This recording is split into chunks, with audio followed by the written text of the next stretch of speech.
BUMN tidak cuan alias tidak untung, namun negara harus tetap membayar biaya operasional, siap-siap ketar-ketir karena Presiden Prabowo Subianto bakal memangkas sebanyak 750 badan usaha milik negara. Langkah ini dilakukan sebagai bagian dari penataan perusahaan plat merah agar lebih efisien dan tidak membebani keuangan negara. Tak hanya itu, pemangkasan ini penting untuk menciptakan BUMN yang lebih ramping, efisien, dan transparan. Nah, sejauh mana kebijakan ini bisa menghemat anggaran negara ataukah justru ini akan menimbulkan masalah baru karena akan muncul pengangguran dari penutupan BUMN ini? Telah bergabung melalui sambungan virtual Bapak Toto Pranoto, pengamat BUMN UI. Selamat pagi Pak Toto. Selamat pagi, Yuda. Ya, Pak Toto, ini menarik ya, Pak Prabowo mengatakan akan banyak sekali BUMN ditutup. Tapi pertanyaan saya adalah, apakah sesederhana itu Pak menutup BUMN dan apakah memang implikasinya terhadap anggaran APBN begitu sangat relatable, mengingat memang ada dikatakan overhead dari kos membayar komisaris, direktur, tapi kan ada anggaran lain dan juga ada nasib karyawan yang pastinya juga akan terdampak. Nah, seperti apa Pak gambarannya Pak? Ya, saya kira instruksi Presiden itu kaitannya adalah dengan soal bagaimana meningkatkan efisiensi dari pengelolaan BUMN ya.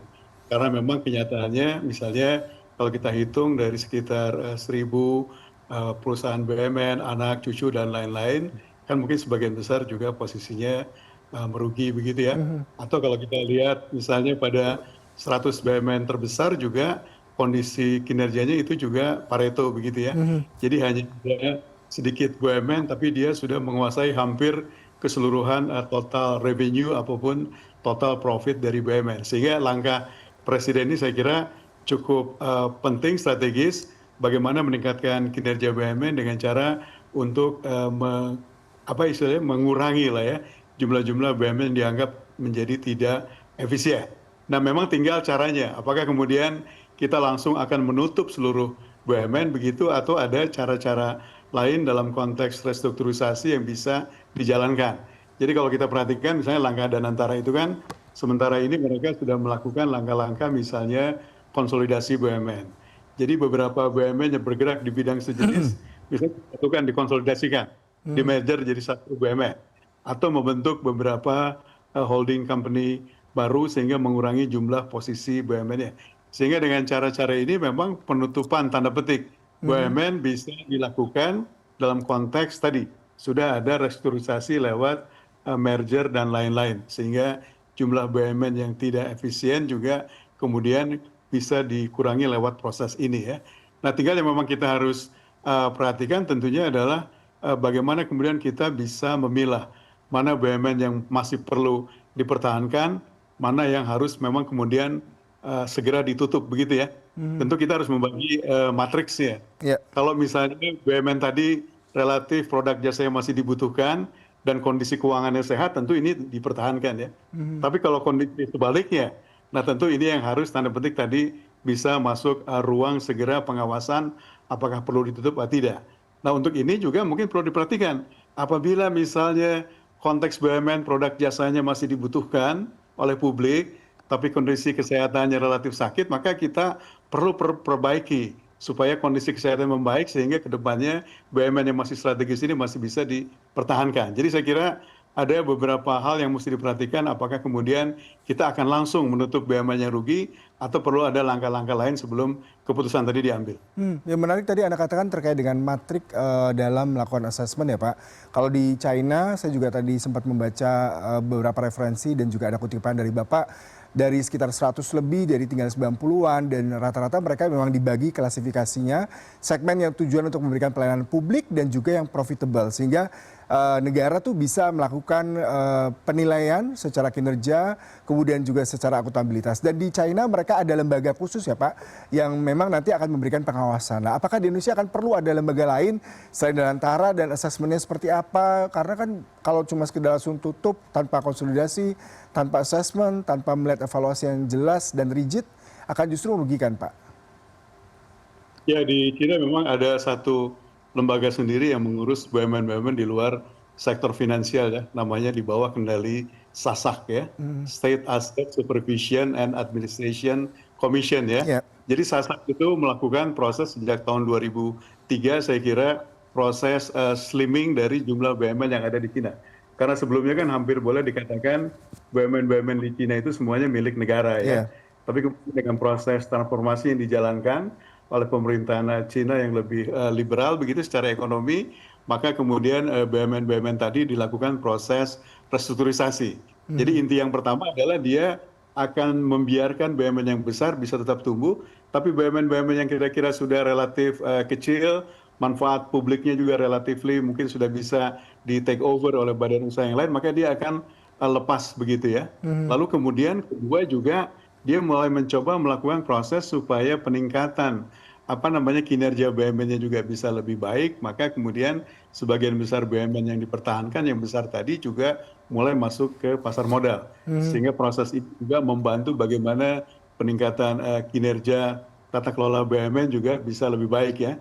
Dan langkah ketiga juga yang memang dilakukan di tahap awal adalah bagaimana mereka mengkonsolidasikan BUMN-BUMN tadi yang relatif misalnya bergerak di bidang bisnis yang sama, mereka konsolidasikan menjadi satu BUMN begitu ya, sehingga daya saingnya juga lebih meningkat dan efek dari duplikasi juga bisa dikurangi ya. Nah dalam konteks Indonesia saat ini saya kira kan memang juga sudah ada sekarang ada Danantara, ada juga BP BUMN ya, dan tugasnya juga sudah dibagi ya. Jadi Danantara mungkin nanti akan lebih menangani dari sisi Danantara Asset Management kepada perusahaan-perusahaan negara yang sifatnya mungkin lebih banyak kepada sisi komersial, bagaimana meningkatkan value-nya begitu.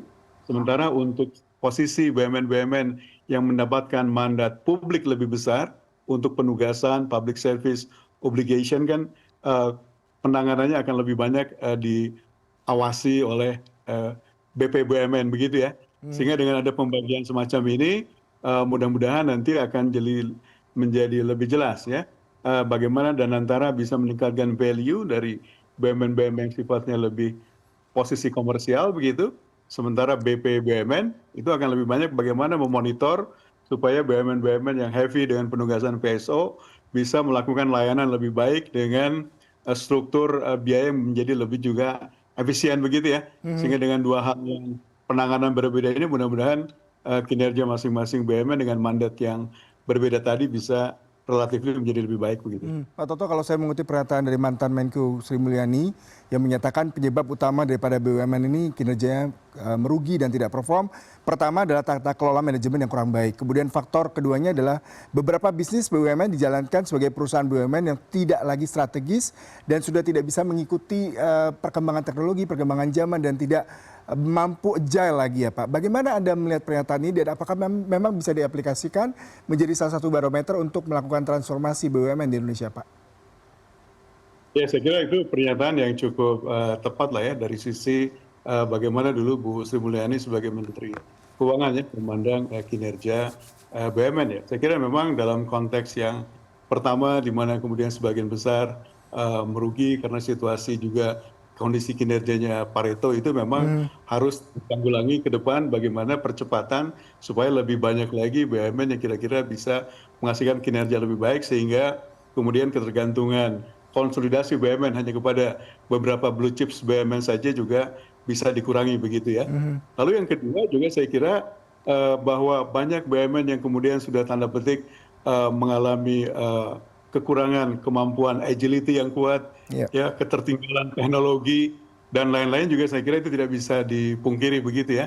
Sehingga dalam konteks ini saya kira konsolidasi yang akan dikerjakan Danantara saat ini dan ke depan saya kira atas melihat faktor-faktor tadi secara lebih kuat begitu ya. Jadi kalau BUMN-nya misalnya ya fungsi publiknya sudah mulai menurun begitu ya karena sudah bisa di take over oleh perusahaan-perusahaan sejenis lainnya yang dioperasikan oleh pihak swasta dan juga kondisi kesehatannya misalnya juga tidak lagi cukup baik begitu, saya kira memang langkah untuk melakukan apa istilahnya penghapusan BUMN begitu ya atau likuidasi BUMN memang tidak bisa dihindarkan. Saya kira di era Menteri BUMN Erick Thohir juga langkah ini sudah dijalankan ya. Beberapa BUMN bahkan sudah ditutup begitu ya. Sehingga percepatan di era Danantara ini kalau bisa melihat kepada kinerja BUMN yang memang sudah tidak cukup oke, kesehatannya juga nggak oke begitu ya, dan layanan publiknya sudah digantikan oleh pihak operator lain, saya kira langkah yang tepat untuk melakukan likuidasi beberapa BUMN berikutnya begitu. Kalau Doni Oscarnya mengatakan di awal tahun ini aja sudah sekitar 20 triliun BUMN itu merugi Pak. Padahal kan kalau di total semua bisa mencapai 50 triliun, jumlah yang cukup besar ya Pak ya.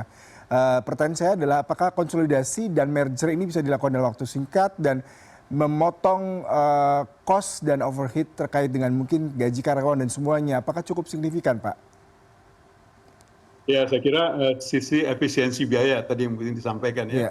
bahwa kemudian kalau konsolidasi dijalankan, tentu akan ada beberapa efek quick wins yang bisa kita dapatkan ya, paling nggak dari sisi efisiensi biaya begitu ya. Cuma yang mesti harus disoroti saya kira adalah kemudian ke depan bagaimana proses restrukturisasi ini dijalankan dengan langkah-langkah yang lebih baik, lebih prepare begitu ya. Karena kemudian yang harus diperhatikan bahwa persoalan penutupan BUMN itu bukan cuma sekedar menutup saja, tapi juga mungkin nanti kalau konsolidasi sudah dijalankan, what next-nya yang juga harus diperhatikan.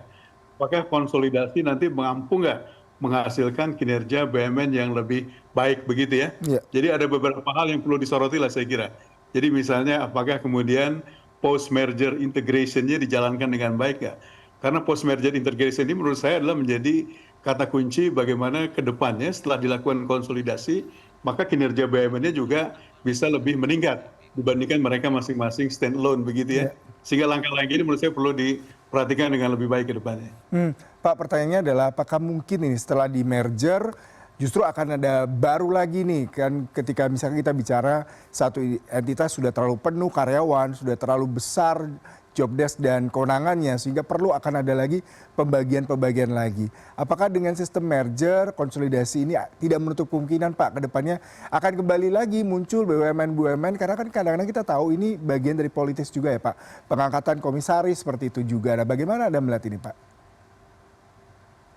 Ya, saya kira memang nanti proses setelah hasil konsolidasi ya kaitannya dengan SDM ini memang menjadi kata kunci juga ya. Apakah kemudian hasil perusahaan hasil konsolidasi akan menerima ya seluruh SDM dari legacy masing-masing perusahaan yang masuk ke dalam konsolidasi tadi.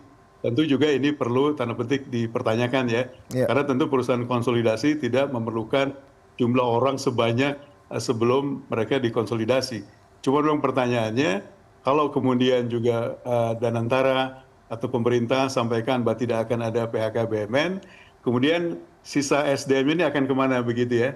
Nah, jadi menurut saya mungkin ada satu dua hal yang perlu diperhatikan ya. Apakah kemudian kita bisa melihat SDM-SDM yang masih potensial ini, apakah kita bisa lakukan nggak proses pemilihan berikutnya ya, baik melalui proses reskilling atau upskilling sehingga mereka masih bisa masuk memberikan kontribusi baik kepada BUMN hasil konsolidasi maupun kepada BUMN yang lain ya. Tapi kalau SDM-nya kira-kira sudah masuk dalam kategori yang relatif sudah masuk menjelang umur pensiun ya, atau kinerjanya juga mungkin relatifly tidak cukup baik dari data-data historis yang ada, mungkin opsi-opsi lain juga perlu dipertimbangkan ya. Apakah opsi misalnya pensiun dini dan lain-lain begitu sehingga nanti tidak membebani kepada BUMN hasil konsolidasinya.